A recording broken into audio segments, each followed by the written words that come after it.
No?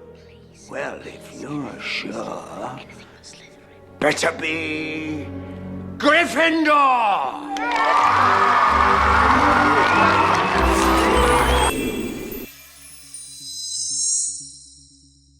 What's good? It's your girl running back again with another video. In this video, we will be creating this Harry Potter sorting hat. Duh, from the intro. First things first, I started off with stacking all of my cakes. I used 3 5-inch cake layers and 1 4-inch cake layer. All of my cakes are red velvet layers and filled with dark chocolate ganache on the edges, and in the middle I have cream cheese frosting. The reason I use dark chocolate ganache on the outer edges because cream cheese frosting is really soft, so for this cake I want it to be steady. So basically the ganache pretty much holds the cake together. I started off with stacking all of my cakes on top of each other, and then I wrapped it with acetate, and then I placed it in the freezer for about an hour just to make sure they're nice and firm, because like I always tell you guys, it's easier to carve a cake when it's frozen versus a room temperature or a very soft cake. So once I was done with stacking and it was frozen, I took it out, as you can see, and then I stripped away my acetate, and now I am sculpting my cake. Always have a reference close, you know me by now. So I'm just using my reference to basically sculpt this cake. It's pretty simple, and then you will see me basically just bring the shape to life. I made this cake for my coworker last year, I think April 2025. So pretty much I've been sitting on this content for a very long time. He's a huge Potter fan. He's one of the biggest Potterheads I've ever known. So yeah, this video is basically for you guys. My daughter just literally got into watching Harry Potter. She told me that she went to school and her teacher put on Harry Potter and the Sorcerer's Stone for lunch one day, and then I think they watched Chamber of Secrets another day. So I'm like, okay, we spent the entire weekend watching every Harry Potter movie. She's a mini Potterhead, but I don't think she's like a major one. She really sat down and enjoyed the entire movies. Also, another thing, I remember growing up watching Harry Potter and the Sorcerer's Stone, but apparently it's Harry Potter and the Philosopher's Stone now. Like, did something happen that I missed? When you think of it, did they actually film saying Philosopher's Stone in one portion and then filmed it again saying Sorcerer's Stone? Or did Harry Potter, like the rest of the world, decide to just get soft? I don't know. Like, what's going on with that? In the comments, let me know, what do you think about it? Now that I've got the sorting hat shape pretty much there, it's time to sculpt out his eyes and his mouth. Well, technically he doesn't have eyes, but you know what I mean.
And finally, the sculpting is done, and then we're going to move on to ganaching this entire cake. I'm using my regular ganache for everything. My dark chocolate ganache, I gave you the recipe in my last video, which is the K-pop Demon Hunter's Roomy Cake. So if you really want that recipe, just pop onto that video and it's in there. You just gotta find it.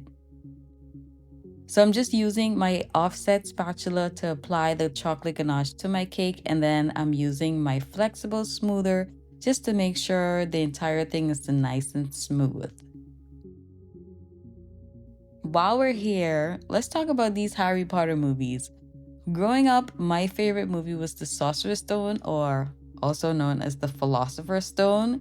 But I also love Chamber of Secrets and The Prisoner of Azkaban. I feel like after that movie, everything just went super dark. But watching it again in my adulthood, I would still choose Sorcerer's Stone over the others because it was like so funny. It was like just a bunch of funny moments where everything at the end of the movie series just got so serious and so dark. Yeah, Voldemort, blah, blah, blah, whatever. But I personally enjoyed the first three more than the others.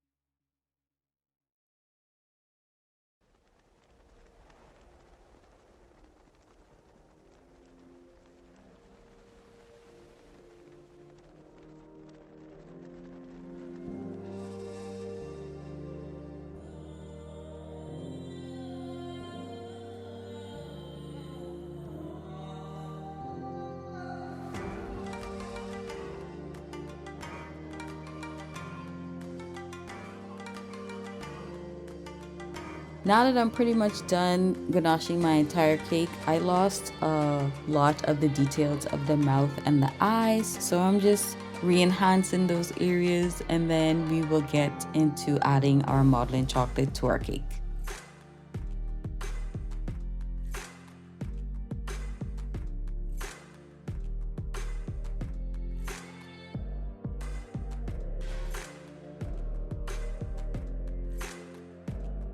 For this portion of the video, we will be using the modeling chocolate to add in all of the details to the sorting hat. So he has a lot of folds, he has a lot of creases. So that's what I'm just doing at this moment and using my photo for reference. So I took my pieces of modeling chocolate, I rolled it into tiny little rolls, well, some of them were a little thick, and then we will add it to the cake and then shape it to match the reference photo. And then we just keep doing it until he's fully shaped and he looks like the sorting hat. I saw a video the other day about this girl on Instagram. She had me cracking up about Harry Potter. She said, if you were Draco or any of the others, like how would you feel going to Hogwarts with Harry, Hermione, and Ron? I would be pissed because, like, come on, can we at least have like one quiet semester? I know like some of the semesters super cool. We got some trolls walking through here. We got some dementors trying to suck our souls out our bodies. But like, can we at least have one semester with no drama? Also, please don't forget to like, comment, and subscribe to this video. I know a lot of you are requesting me to be in front of the camera and to bring out more of my personality. I'm working on it, which is a start in this video.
Now that I'm happy with all of my folds and wrinkles and whatever you want to call them, I feel as though I was so busy trying to reference to the photo and I completely lost the real color of the sorting hat.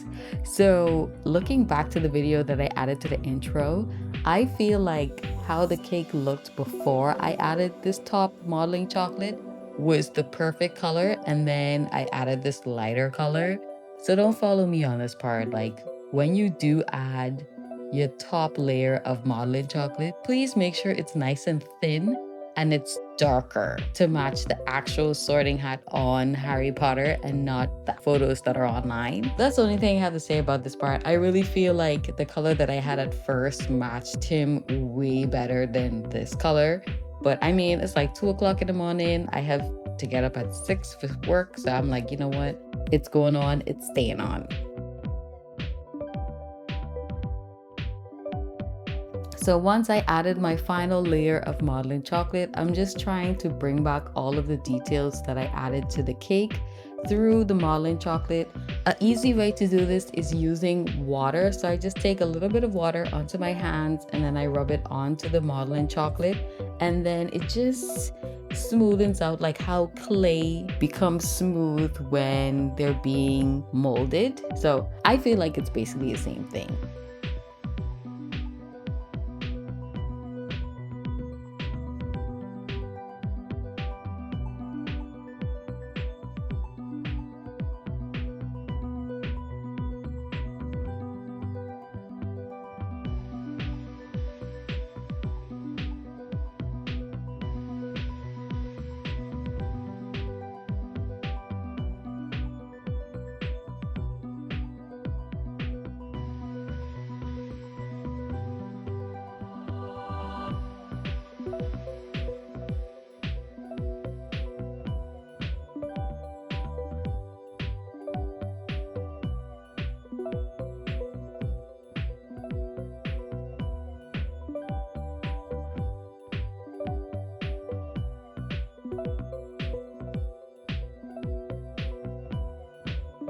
Next, I'm adding the patch to the side of his face.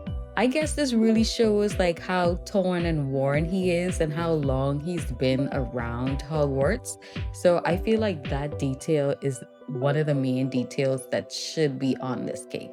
Once I'm happy with the placement, next I'm going to add the hooded part of his hat. So all I did was I rolled out a long piece of modeling chocolate and then I will bring it around the cake, and then I'm using rolled up hand towel just to make sure it has like the movement into the flaps of the hood. And then next I will be adding his stitches.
Now that I've got all of his details pretty much done, next I am going to move on to giving him that leather look. So in order to achieve that look, I am using a steamer just to give him that tacky finish, and then I will be using light cocoa powder just to give him that leather finish, and then I will be using a darker cocoa powder just to add in some dimension, some more details, give him more color.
finally, I'm adding the final touches to this cake, just giving him some color, some dimension, bring him back to life, just so he's not one-toned. And that's about it. I will remove the rolled hand towel or paper towel, whatever you call it, and then it basically just seals the modeling chocolate into place so it's not like droopy, so it gives like that movement in the hood of the hat.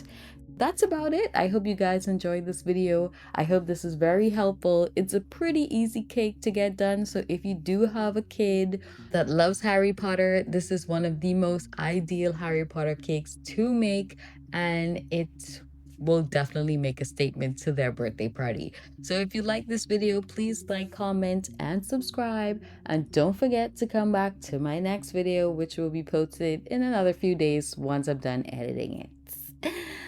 See you in the next video. Bye.